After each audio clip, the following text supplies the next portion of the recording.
I have found that since using a phonics-based program to teach my kids to read, I have had a little bit of a tough time finding extra readers for them to practice and gain confidence and gain fluency. And so in this video, I'm going to take you through all the readers I have and how I intend to use them based on the levels of All About Reading, which is the program we are using. And so if you are using that program also, I hope this is very helpful for you.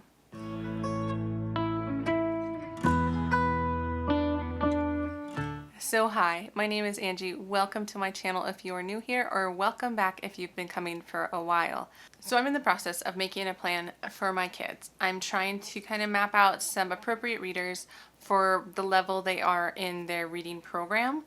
And it's a little bit hard, and so I'm working on it, so I thought I would share kind of all the research and work I have done on this. And granted, I can only show you the readers I have. There are more out there. There's other options. I mean, we did try the leveled readers from the library, like the step into readings or the level 1, level 2 sort of idea. But it was just difficult because a lot of those readers assumed a decent amount of sight word background, which is not the case when you're doing a primarily phonics driven program such as All About Reading. And so I've had to pick up a lot myself, which I'm totally fine with. I have 4 kids. I'm happy to make the investment, but by no means do you have to buy this many books or readers, but I just love books, so it's just what I do. So I'm going to share that with you today. I'm going to run through all the different levels of All About Reading. I mean, I've only used the top 2, but I can look at the scope and sequence and map out when I can use some of these other ones. So I'm going to share that with you, and then I'll just kind of give you my general overview at the end. So I hope this is helpful for some of you. So let's jump in first to level 1 of All About Reading. So if your child has completed level 1 of All About Reading, they know their alphabet sounds. They know short vowel sounds. They know a lot of consonant teams like NK, NG, TH, SH, things like that. They were introduced a bit at the end to some of the other sounds of some of the letters, such as the vowels or some of the multi-sound phonograms. In addition, there's a couple sight words or leap words in the All About Reading program, but there's not very many. I mean, you're talking like a and the and was and a few others. It's like 10 of them in the first level, and so sight words are definitely not pushed too much in the program, which I'm totally fine with. But anyway, that does limit a bit of the readers you can use after level 1. So let me hop into what I'm planning on using.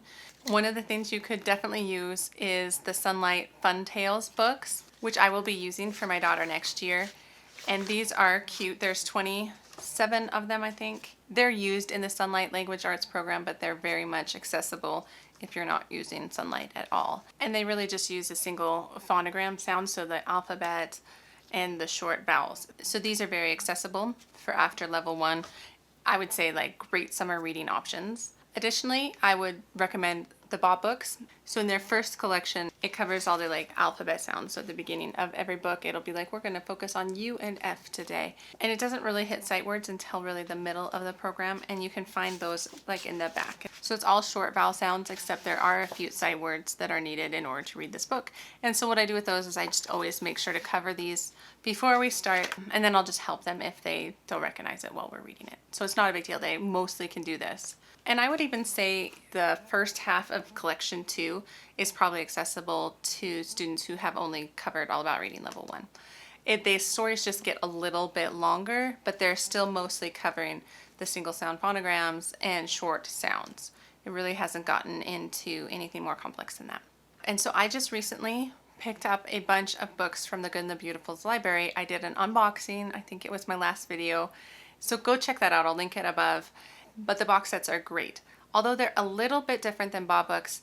So I feel like these are still accessible. I didn't get box A because I felt like the Fun Tales were kind of similar to box A, but I could have easily picked them up. But box B focuses on simple 2 to 3 letter words, a short list of sight words, and words that have the AR and the EE.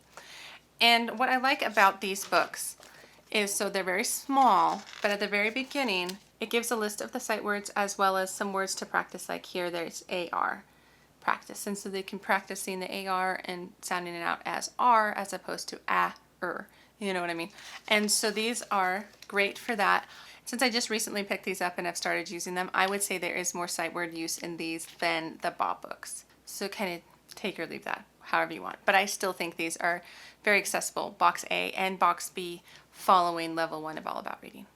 All right, moving on to level 2 of All About Reading. So level 2 of All About Reading really hits the silent E rule, or it starts it, because I think it extends kind of some other additional silent E rules into level 3, but I think the silent E is really taught in level 2. So once your kiddo has finished level 2, that opens up a lot more readers because they now have kind of that silent E rule to work off of. I mean, there's other important phonograms that are taught there too. So all the OAs, OI and OY, the ERs, the ORs, the Rs, those things that are common in words are taught in level 2, as well as some of like the soft C and soft G and some more of the long vowel practice.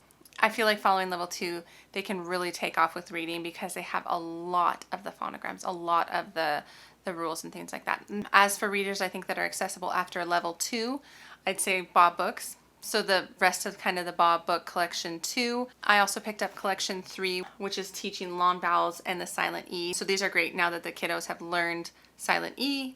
So Bob books, so really all the Bob books now you can read at this point. Additionally, I did pick up some sight word Bob books, and this is first grade, but I wouldn't put this until after level 2 for All About Reading, just because there are more of those like silent E words and things like that, and then they actively practice a few sight words. And so these are great because sight words are important, and then this way they're practicing really specific ones, only a handful per book, and then they repeat it throughout this set. So that's really helpful.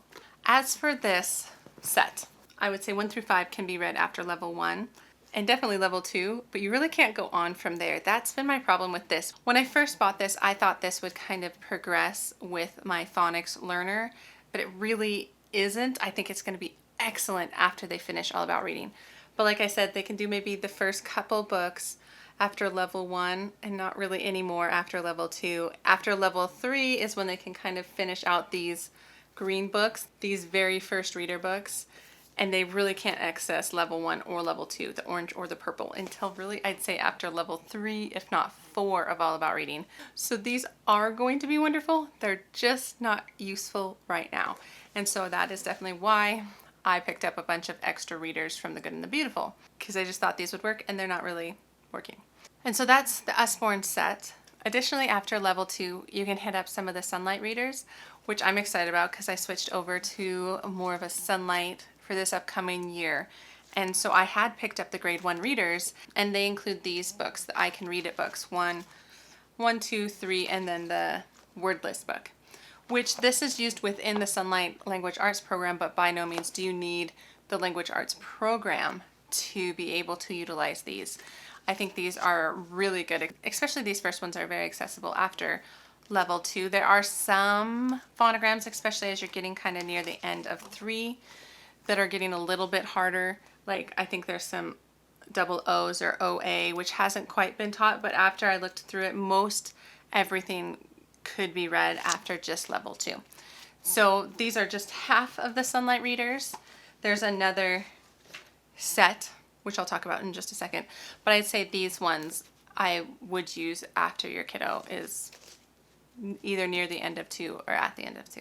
Okay, so still within the level 2 recommendations, I would say there are some of the Good and the Beautiful's books, but just the box sets. So there's a box set C and a box set D. And like I was saying, the Good and the Beautiful tends to use more sight words, more challenge words. So they're a little tougher to get to if you're just solely using All About Reading. But these ones my son is doing fine with. And so here's some example of a level C. There's actually, within these box sets, there's 10 of them, and that's what they're looking like. So this is a C book, and so you can see it's not a ton of words, and it definitely does have a lot of the silent E rule, but it's not throwing in too much else to complicate things. And then if you get into the box set for D, this says that it's adding phonograms SH, CH, TH, AY, EE, and AR words, as well as the silent E and 3-letter words ending in Y, like sky, try. So here's a level D book, so you can see there's a little bit more words per page, and it just has some extra phonograms that your child definitely won't be able to do too much of this at the end of level 1, but I'd say at the end of level 2 they can access most of this. maybe not hand it to them, but they can definitely read it out loud with you. So that's what I have following level 2. As for All About Reading 3 and 4, I haven't used them, but looking at the scope and sequence, I can see that a few more phonograms, important phonograms, are added, but they're the ones that aren't used as much. I feel like level 3 and 4 are just really rounding out the phonics lesson, so that it's just your child is very strong in phonics following that. But I'd say they almost could read after level 2, if that makes sense. I've heard that recommended by a number of people. But there are some good readers that they can now read following 3 and 4.